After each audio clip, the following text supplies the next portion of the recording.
সেদিন 64 বিধি অনুযায়ী অ্যাটর্নি জেনারেল নিয়োগ দেওয়া হয়েছিল 6 আগস্ট। মাননীয় স্পিকার, এই সংসদে প্রশ্ন রাখতে চাই, তৎকালীন বর্তমান রাষ্ট্রপতি চুপ্পু, তখন বলা হয়েছে অ্যাটর্নি জেনারেল নিয়োগ দেওয়ার ক্ষেত্রে প্রধানমন্ত্রীর সাথে আলোচনা করতে হবে। সেদিন কোন প্রধানমন্ত্রীর সাথে আলোচনা করা হয়েছিল সেটা আমাদেরকে অ্যাটর্নি জেনারেল জানাবেন। আমাদেরকে অ্যাটর্নি জেনারেল জানাবেন যেই হিয়ারিংটা হয়েছিল এই হিয়ারিংয়ে উনি উপস্থিত ছিলেন কিনা। তখনকার সময় যিনি প্রধান বিচারপতি ছিলেন ওবায়দুল হক, তিনি তখন কোথায় ছিলেন?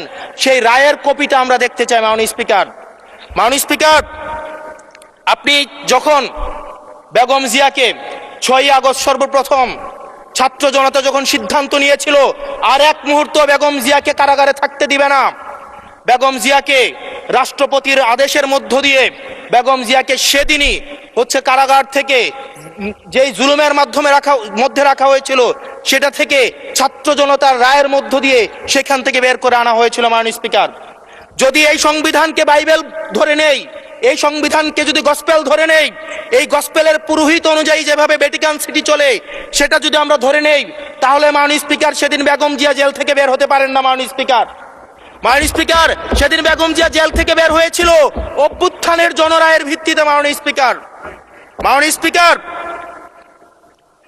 আপনারা বলছেন আপনারা ঠিক সেই জায়গায় আপনারা সংবিধানকে আপনারা মানছেন যেই জায়গায় সংবিধান থেকে আপনারা বেনিফিটেড হবেন। মাননীয় স্পিকার, গ্রামের ভাষায় কথা আছে, বলতে চাই না, যে গাং পার হইলে মাঝি কোন দুলা ভাই। ছাত্ররা, আপনাদের নেতা কর্মীরা গত 17 বছর ধান খেতে ঘুমাইতে হয়েছে, ত্যাগ তিতিক্ষার মধ্য দিয়ে যেতে হয়েছে।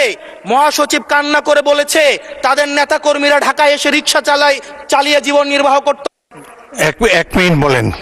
মাননীয় স্পিকার, আজকে দেখেন, আজকে লক্ষ লক্ষ নেতা কর্মী তাদের রক্ত দিয়েছে। ফ্যাসিবাদ বিরোধী প্রত্যেকটি রাজনৈতিক দল, কোন রাজনৈতিক দলকে বিশেষভাবে আমি আলাদা করতে চাই না, ফ্যাসিবাদ বিরোধী প্রত্যেকটি রাজনৈতিক দলের রক্ত, শ্রম, ঘামের মধ্য দিয়ে এই হাসিনার পতন হয়েছে। এই হাসিনার পতনের পরে যখন জনরায়, মাননীয় স্পিকার, যখন জনরায় কখনো কেতাবের কাছে মাথা নত করে না। এটা ভ্যাটিকান সিটি নয় যে গসপেল অনুযায়ী দেশ পরিচালিত হবে। 68% জনগণ তারা সিদ্ধান্ত জানিয়ে দিয়েছে এই সংবিধানের যেই বেসিক স্ট্রাকচারাল জায়গায় কোন জায়গাগুলোতে রিফরমেশন আনতে হবে। মাননীয় স্পিকার, মাননীয় স্পিকার, আন্দালিব রহমান পার্থ সাহেব বলেছেন যে অর্ডারে নাকি সংবিধান সংস্কার পরিষদের গঠনটা নাই। উনি যদি একটু পরিশ্রম করতেন, জাস্ট একটা পাতা উল্টাইতেন, একটা পাতা পরেই বলা হয়েছে সংবিধান সংস্কার পরিষদ গঠন যদি হেজযুক্ত